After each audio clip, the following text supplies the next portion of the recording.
Hello. आप लोग कैसे हैं? आज का जो हम लोग का टॉपिक है वो इलेक्ट्रिक डाइपोल से है। Electric dipole, electric means charge, di means दो, पोल मतलब दो तरह का ध्रुव बोल सकते हैं। तो यहाँ पे दो, जैसे हम लोग मैग्नेटिक डाइपोल पढ़ते हैं तो मैग्नेट में नॉर्थ पोल और साउथ पोल होता है, उसी तरह से अगर इलेक्ट्रिक डाइपोल की बात करें तो उसमें दो तरह का चार्ज होगा, है ना। तो दो तरह का चार्ज मतलब एक पॉजिटिव चार्ज होगा तो दूसरा नेगेटिव चार्ज होगा। तो अगर हम किसी भी दो इक्वल और अपोजिट चार्जेस को किसी स्मॉल सेपरेशन पे हम रखते हैं तो एक इलेक्ट्रिक डाइपोल बनाता है। अगर मैं दो इक्वल एंड अपोजिट चार्जेस को किसी एक स्मॉल सेपरेशन पे प्लेस करते हैं, ये सेपरेशन हमेशा 12 के टर्म में रहेगा क्योंकि डाइपोल का एक सेंटर होगा, तो सेंटर से एल डिस्टेंस इधर होगा, एल डिस्टेंस इधर होगा, तो दो इक्वल मैग्नीट्यूड में बराबर होगा लेकिन चार्ज का नेचर अपोजिट होगा, एक प्लस होगा तो दूसरा माइनस होगा। और उन दोनों को अगर एक स्मॉल सेपरेशन पे रखा जाता है तो ये पूरा सिस्टम इलेक्ट्रिक डाइपोल कहलाता है। और ये जो 2l डिस्टेंस है, distance between the two dipoles या charges in dipole is called dipole length, dipole length बोलते हैं, ठीक है। इसका एक सेंटर होता है, एल डिस्टेंस इधर से एल डिस्टेंस से, इसलिए 2l डिस्टेंस लेते हैं, ठीक है। तो आप सिस्टम में बोल सकते हैं कि इस पूरे इलेक्ट्रिक डाइपोल का सिस्टम में नेट जो चार्ज है वो कितना है, 0 है, जितना प्लस में उतना ही माइनस में, लेकिन इसके कारण नेट इलेक्ट्रिक फील्ड इंटेंसिटी जो होगा वो 0 नहीं होगा। वो हम लोग को पढ़ना है कि कितना है होगा, तो वहां पे दो तरह से पढ़ेंगे, एक्सिस पे और इक्वेटोरियल प्लेन में, लाइन में क्या होगा। तो यहाँ फिलहाल आप समझते हैं कि डाइपोल किसको बोलते हैं। तो दो इक्वल एंड अपोजिट चार्जेस को अगर किसी एक स्मॉल सेपरेशन पे रखा जाता है तो उसको हम इलेक्ट्रिक डाइपोल बोलते हैं। और उसके बीच में जो डिस्टेंस होता है, स्मॉल सेपरेशन होता है, जिसको हम 2l से डिनोट करते हैं, जिसे हम डाइपोल लेंथ बोलते हैं। तो डाइपोल लेंथ हमेशा कितने के बराबर रहेगा, 2l के बराबर, ठीक है। नेट चार्ज डाइपोल का 0 होता है क्योंकि जितना प्लस में उतना ही माइनस में, और लेकिन नेट इलेक्ट्रिक फील्ड 0 कभी नहीं होगा, ठीक है। दूसरा चीज है इसमें कि एग्जाम्पल, सबसे पहले एग्जाम्पल की बात करते हैं क्या होगा।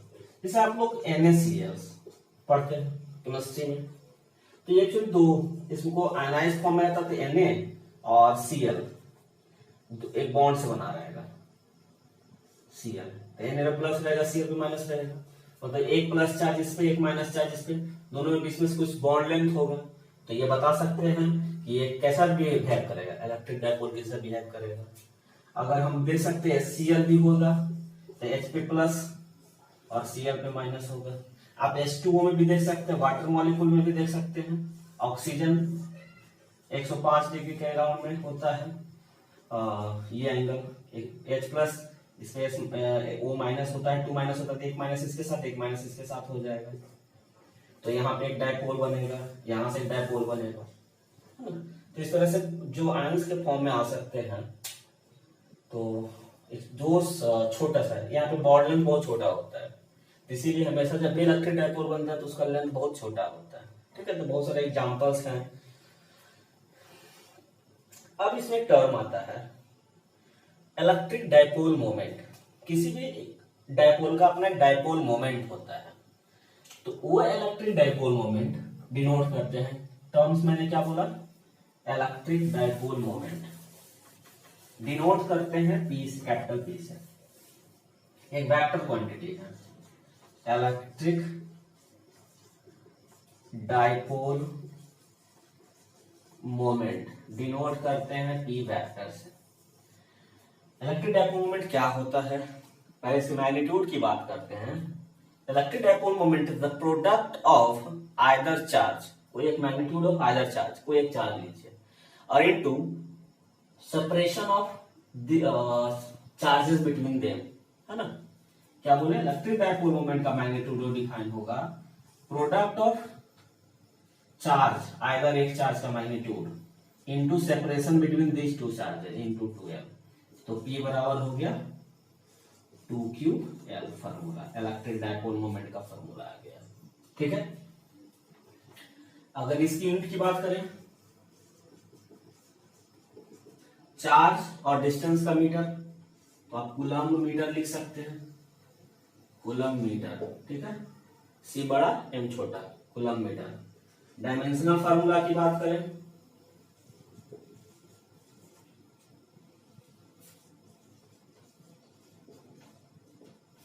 चार्ज का 80 होता है, इसका एल होगा LTA हो जाएगा।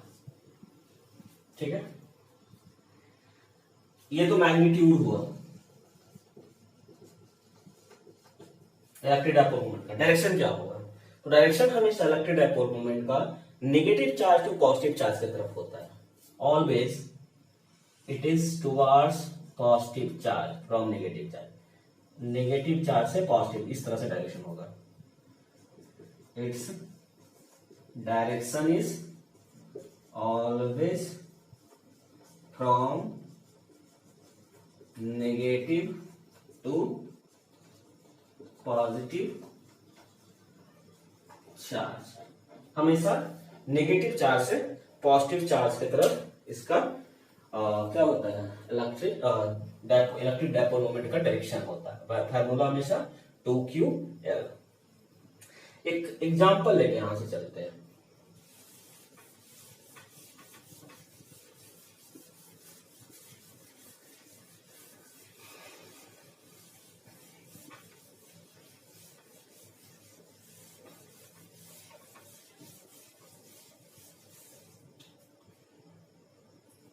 एक हाइड्रोजन एटम है, तो हाइड्रोजन एटम में एक प्रोटॉन भी है, एक इलेक्ट्रॉन भी है।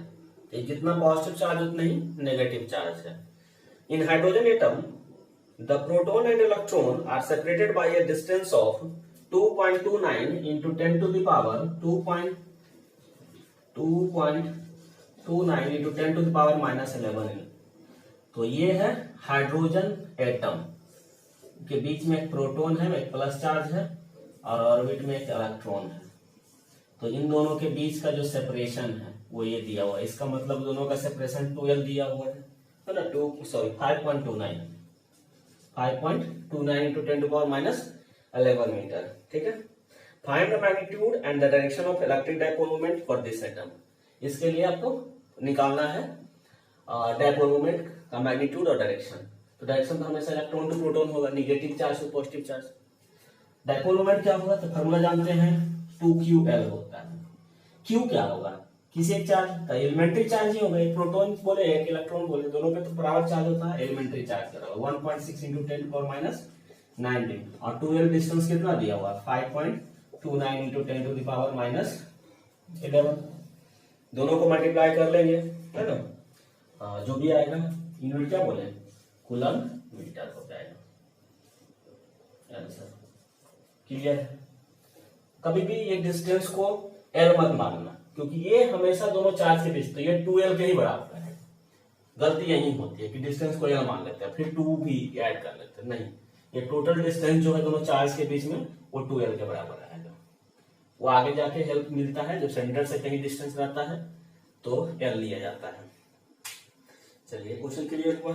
डायरेक्शन क्या बोले, हमेशा negative charge to positive charge. अब मैटर में कोई मैटर है, मैटर कंसिस्ट ऑफ मॉलिक्यूल्स, और मॉलिक्यूल्स के पास पॉजिटिव चार्ज भी और नेगेटिव चार्ज भी होता है ना। तो ये इलेक्ट्रिक डायपोल के जैसा, मॉलिक्यूल्स इलेक्ट्रिक डायपोल के जैसा बिहेव करता है। तो उसमें कुछ जो डायपोल्स होते हैं वो पोलर भी होते हैं और कुछ नॉन पोलर भी होते हैं, है ना। या कुछ मॉलिक्यूल पोलर भी होते हैं, कुछ मॉलिक्यूल नॉन पोलर भी होते हैं। पोलर किसको बोलेंगे और नॉन पोलर किसको बोलेंगे, तो पोलर उस मॉलिक्यूल को बोलेंगे जिसका डायपोल मोमेंट 0 है, और नॉन पोलर उस मॉलिक्यूल को बोलेंगे जिसका डायपोल मोमेंट 0 नहीं है। ठीक है, तो पोलर मॉलिक्यूल्स और नॉन पोलर, नॉन पोलर क्या होगा और पोलर क्या होगा, तो नॉन पोलर का डायपोल मोमेंट 0 और पोलर का डायपोल मोमेंट कुछ ना कुछ होगा। मतलब उनके जो इलेक्ट्रॉन्स हैं और प्रोटॉन्स, अगर इलेक्ट्रॉन और प्रोटॉन का सेंटर ऑफ मास एक ही जगह कोइंसाइड कर रहा है अगर इलेक्ट्रॉन और प्रोटॉन का सेंटर ऑफ मास एक ही जगह कोइंसाइड कर रहा है तो मतलब उन दोनों के बीच में जो डिस्टेंस हो क्या है, तो जीरो है। Centre of mass of electron and proton दोनों का अगर सेम है तो उस time distance between the two charges is zero, तो डायपोल मोमेंट जीरो हो जाएगा। तो इस तरह के मॉलिक्यूल को बोलते हैं non polar, non polar molecules बोलते हैं। ठीक है, अगर मैं किसी नॉन पोलर मॉलिक्यूल्स को किसी इलेक्ट्रिक फील्ड में रखते हैं, किसी इलेक्ट्रिक फील्ड में अगर नॉन पोलर को मॉलिक्यूल्स को रखते हैं तो ये मॉलिक्यूल क्या हो जाता है, कुछ ऐसा सेपरेट हो जाता है, पॉजिटिव चार्ज और नेगेटिव चार्ज कुछ सेपरेट हो जाता है, तब इसका एक डायपोल मोमेंट मिल जाता है मुझे, कुछ ना कुछ डायपोल मोमेंट होगा। जब किसी नॉन पोलर मॉलिक्यूल को हम किसी इलेक्ट्रिक फील्ड में रखते हैं तो ये दोनों चार्ज सेपरेट होता है, क्योंकि प्लस चार्ज पे इलेक्ट्रिफिकेशन फोर्स लगेगा और माइनस चार्ज पे अपोजिट टू इलेक्ट्रिक फील्ड की तरफ लगेगा फोर्स, तो ये सेपरेशन क्रिएट होगा जिसके वजह से इसमें डायपोल मोमेंट क्रिएट होगा। ठीक है, इसी के जस्ट अपोजिट अगर पोलर मॉलिक्यूल की बात करें, जैसे हम लोग एग्जांपल पढ़े थे H2O का, तो H2O में क्या होगा, ऐसा कुछ होगा। तो ये वाटर का एक मॉलिक्यूल है, तो ये मॉलिक्यूल का कुछ ना कुछ डायपोल मोमेंट होगा। इस मॉलिक्यूल का डायपोल मोमेंट है, मतलब इनके चार्जेस के बीच में कुछ सेपरेशन है। तो इस टाइप के मॉलिक्यूल के, या फिर बोल सकते हैं इसका जो इलेक्ट्रॉन और प्रोटॉन जो है उसका सेंटर ऑफ मास अलग अलग है, एक जगह कोइंसाइड नहीं कर रहा है, इसलिए इसके बीच में सेपरेशन है। तो इस टाइप के मॉलिक्यूल्स को आप बोलते हैं पोलर मॉलिक्यूल्स। तो पोलर मॉलिक्यूल किसमें हो जाएगी, जिसका कुछ डायपोल मोमेंट होगा। नॉन पोलर जिस वैसा मॉलिक्यूल जिसका सेंटर पॉजिटिव चार्ज और नेगेटिव चार्ज का सेंटर एक ही जगह हो, उनके बीच का सेपरेशन जीरो हो, तो उसका डायपोल मोमेंट जीरो होगा, तो उसको हम बोलेंगे नॉन पोलर मॉलिक्यूल। अगर नॉन पोलर मॉलिक्यूल को हम किसी इलेक्ट्रिक फील्ड में रखते हैं तो उन दोनों चार्जेस के बीच में कुछ सेपरेशन क्रिएट होता है, इसलिए उसका डायपोल मोमेंट आ जाता है। ठीक है, तो ये था पोलर और नॉन पोलर की कहानी। नेक्स्ट आते हैं, तो डायपोल मोमेंट का भी फार्मूला पढ़े, एक 2qL। अब हम यहाँ पे इलेक्ट्रिक फील्ड निकालने की कोशिश करते हैं। Electric field due to electric dipole on its axis, ठीक है, या एक्सियल लाइन पे। पहला है electric field intensity due to dipole on axial line. Axial line क्या होगा, इसके बाद इक्वेटोरियल लाइन आएगा। एक्सियल लाइन उसी एक्सिस पे, ठीक है, जिस एक्सिस पे आपका डायपोल लाई कर रहा है उसी एक्सिस पे हम एक कहीं पॉइंट लेंगे और उस पॉइंट पे जो इलेक्ट्रिक फील्ड इलेक्ट्रिक डायपोल के कारण क्या होगा वही मुझे निकालना है। तो हम पहले इलेक्ट्रिक डायपोल लेते हैं, ये हुआ माइनस चार्ज, ये हुआ प्लस चार्ज, ये किसी एक्सिस पे होगा, तो मान लेते हैं यहाँ पे एक पॉइंट, ये इसी एक्सिस पे लाई कर रहा है, डायपोल के एक्सिस पे है, और यहाँ पे आपको निकालना है नेट इलेक्ट्रिक फील्ड क्या होगा। ये सेंटर ऑफ डायपोल है।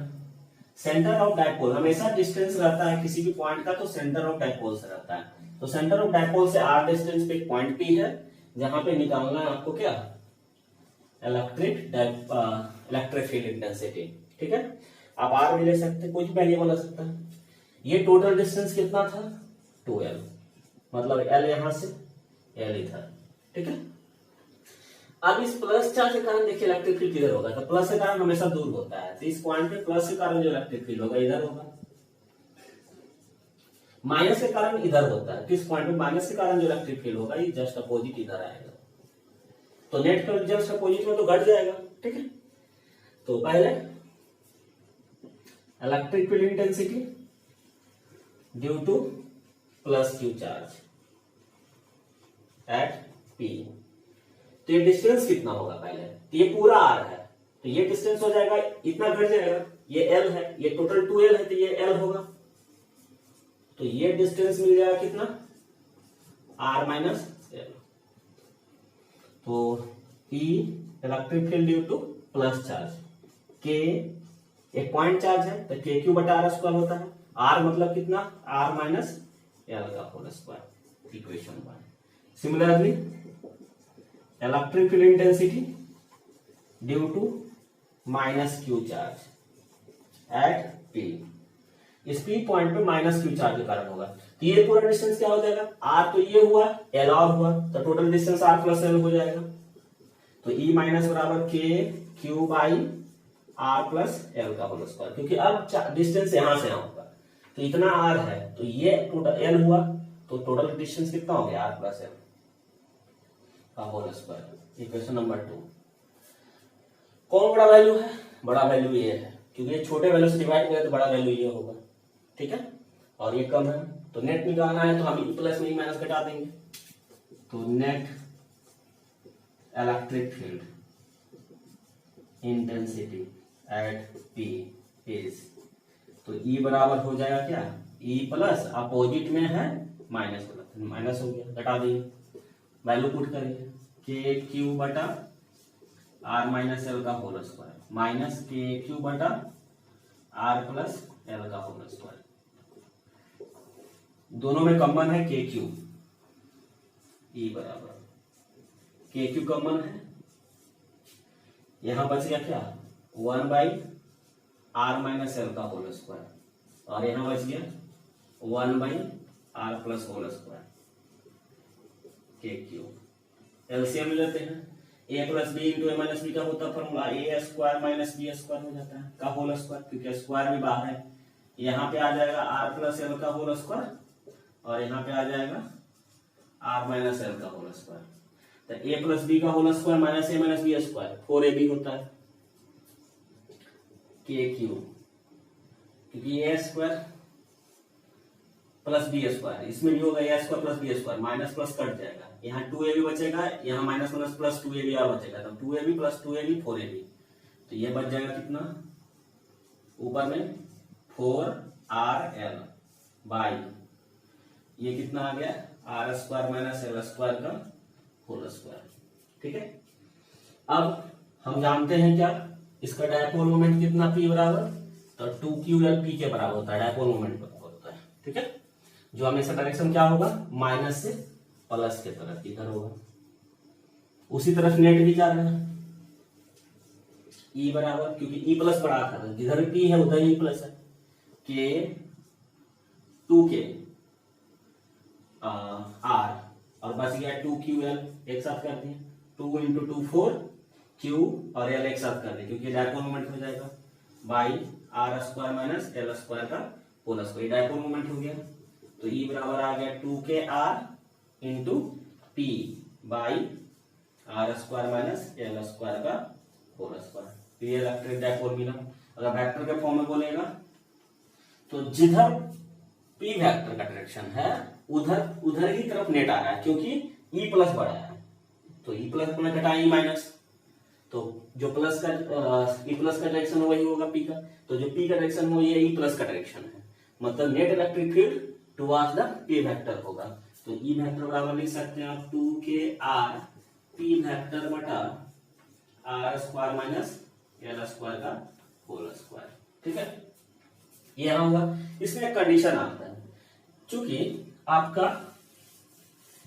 डायपोल लेंथ बहुत छोटा होता है इन कंपेरिजन विथ इस R से, L is very very small than R, L का वैल्यू बहुत छोटा है R से,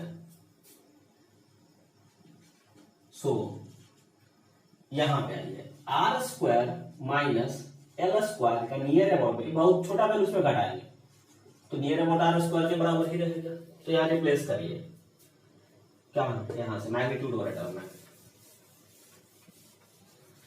क्या मिलेगा, E बराबर कितना बचेगा, 2kr P बटा ये आ जाएगा सिर्फ R स्क्वायर का होल स्क्वायर, R की पावर 4, एक R कट जाएगा, नीचे R क्यों बचेगा, तो E बराबर 2k P बटा आर क्यू, यही हो गया electric field on the axis. अगर वेक्टर के फॉर्म में लिखेगा तो क्या मिल जाएगा, 2k, जो डायरेक्शन डायपोल मोमेंट का वही डायरेक्शन नेट फील्ड का, ठीक है।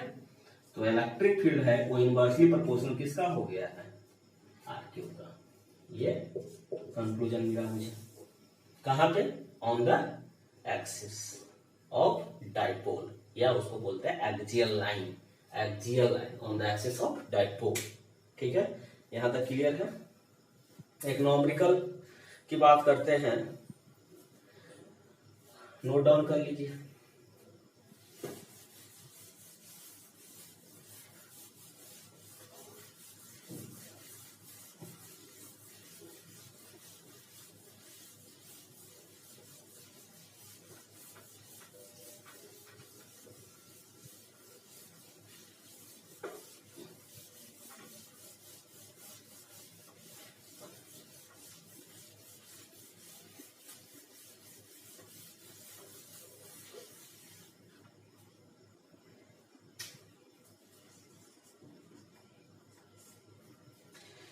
Calculate the electric field at the distance of 1 meter from the center of electric dipole on its axial line.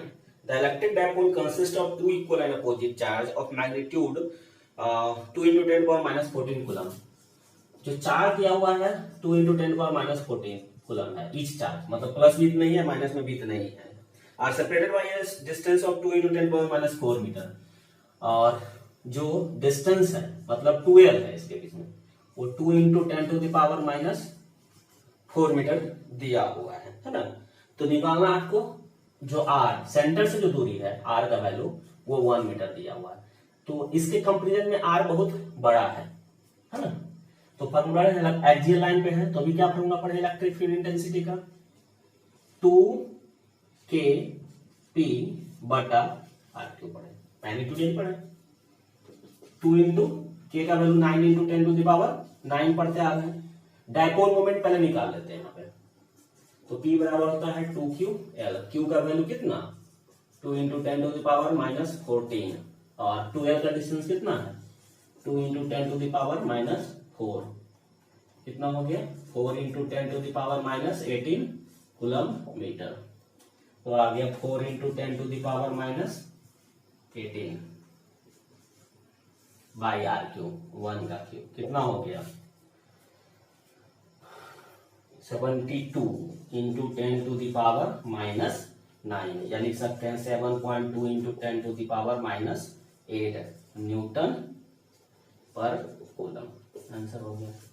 कोई दिक्कत, डायपोल मोमेंट निकाल लिया, ये डिस्टेंस था उनके चार्जेस के बीच में, दिया हमेशा 12 के बराबर। निकालना कहाँ इलेक्ट्रिक फील्ड का वैल्यू 1 मीटर डिस्टेंस आर सेंटर से, तो सेंटर आर हमेशा लिए थे, सेंटर से डिस्टेंस जिस पॉइंट का बोलेगा ये पी आर बराबर 1 मीटर हो गया, ठीक है।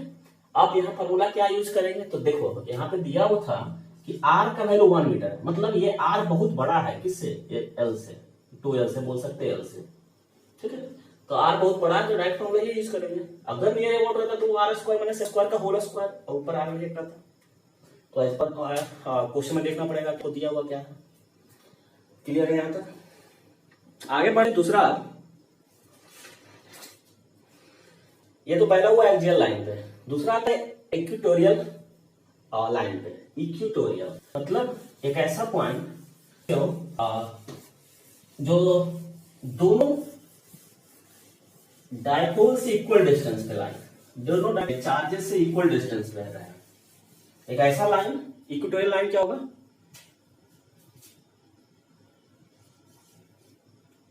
Electric intensity due to dipole on equatorial axis या लाइन। जैसे प्लस चार्ज है माइनस ही लो, और ये प्लस चार्ज है, ये सेंटर हो गया डायपोल का, इनके बीच का डिस्टेंस 2l हो गया, तो ये डिस्टेंस हो जाएगा l, ये भी l हो जाएगा। ये सेंटर से पास करने वाला जो एक्सिस होगा, जो दोनों को अलग अलग इक्वल भाग में डिवाइड करेगा, तो इसको बोलेंगे इक्वेटोरियल एक्सिस। इक्वेटोरियल एक्सिस, इसी पे कहीं एक पॉइंट है, मान लेते हैं ये P पॉइंट है, जो यहां से आर डिस्टेंस पे है, कहां से, सेंटर से, यहां पे निकालना इलेक्ट्रिक फील्ड का इंटेंसिटी कितना होगा। चलिए ठीक है, डायपोल मोमेंट किधर होगा हमेशा, माइनस चार्ज से प्लस चार्ज की तरफ, इधर एल प्लस के कारण दूर होता है, तो ये आ जाएगा ई प्लस के कारण। माइनस चार्ज के कारण किधर होगा, तो नेगेटिव चार्ज की तरफ, तो इधर आ जाएगा ई माइनस। ठीक है, ये लेंथ कितना होगा, तो ये एल है, ये आर है, तो ये हो जाएगा hypotenuse R square plus L square, इधर भी हो जाएगा R square plus L square. ठीक है, इन दोनों का नेक्स्ट, अगर ये एंगल थीटा है, ये भी थीटा है, तो देखिए एक्सटीरियर एंगल है, इस ट्रायंगल का एक्सटीरियर एंगल है, ये पूरा ट्रायंगल का ये एंगल बाय को जो सम ऑफ अदर टू एंगल के बराबर होगा। मतलब यहाँ पे जो ये दोनों इलेक्ट्रिक फील्ड के बीच में एंगल हो कितना हो जाएगा, 2 थीटा हो जाएगा। क्लियर है, आगे अब हम यहाँ पे इन दोनों को पहले निकालेंगे, उसका फिर नेट रिजल्टेंट निकाल देंगे। दोनों बराबर रहेगा इसलिए ये ठीक बीच में देगा, just opposite to the this, या बोल सकते हैं अगर ये इधर एक्सिस है बाई, तो ये होगा एक्स, तो एक्स के जस्ट अपोजिट देगा। ठीक है, तो पहले electric field due to plus निकालिए, ई प्लस क्या हो जाएगा, के क्यू बटा आर स्क्वायर, इसका स्क्वायर होगा, रूट हट जाएगा, कितना, R square plus L square हो जाएगा। ई माइनस से कारण निकालिए, के चार्ज उतना ही, डिस्टेंस भी उतना ही है, R square plus L square. तो यहां से देख रहे होंगे आप क्या, कि दोनों बराबर आ रहा है मैग्नीट्यूड में, ई प्लस और ई माइनस का दोनों का वैल्यू क्या है, बराबर मैग्नीट्यूड के टर्म में। तो अगर हम नेट फील्ड निकालें, ई नेट क्या हो जाएगा, अंडर रूट, और वेक्टर फॉर्मूला का सब निकाले हैं, a square plus b square plus 2 a भी cos थीटा होता है, तो ई स्क्वायर प्लस में माइनस में प्लस 2 ई प्लस ई माइनस और cos थीटा। तो यहाँ पे टोटल एंगल कितना दोनों के बीच में, 2 थीटा। दोनों वैल्यू बराबर है, इसलिए हम एक टर्म में लिख सकते हैं आप यहाँ पे E plus square plus E plus square, minus कोई प्लस के टर्म लिख देते हैं, दोनों बराबर मैग्नीट्यूड में, E plus into E plus cos 2 theta, E plus E plus E plus 2 ई प्लस स्क्वायर। तो जो नेट इलेक्ट्रिक फील्ड है वो कितना मिला, अंडर रूट 2 ई plus square plus E plus into E plus square हो जाएगा, 2 ई plus square into cos 2 theta. Common है इसमें दोनों में, ई प्लस स्क्वायर कॉमन है, इंटू 1 प्लस cos 2 थीटा, 2 ई plus square 1 plus cos 2 theta.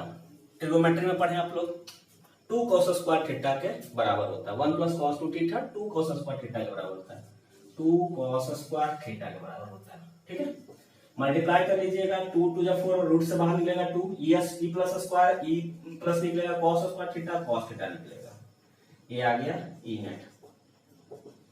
ठीक है, 2 ई प्लस का वैल्यू पुट कर दिए, कितना था, के क्यू बटा R square plus L square, cos theta base upon hypotenuse, base था एल और हाइपोटेनस है दिस, रूट का मतलब होता है पावर कितना, 1/2। क्लियर है मतलब। अब 2ql को एक साथ करते हैं क्योंकि हमको डायपोल मोमेंट के टर्म में लिखना होगा, तो k into 2ql by R square plus L square का पावर 3/2, और ये डायपोल मोमेंट हो गया।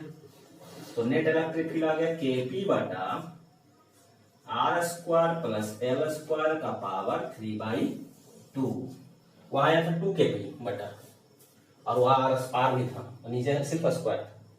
अब अगर आर का वैल्यू बहुत बड़ा हो एल के टच से, इधर मैं मिटाता हूं,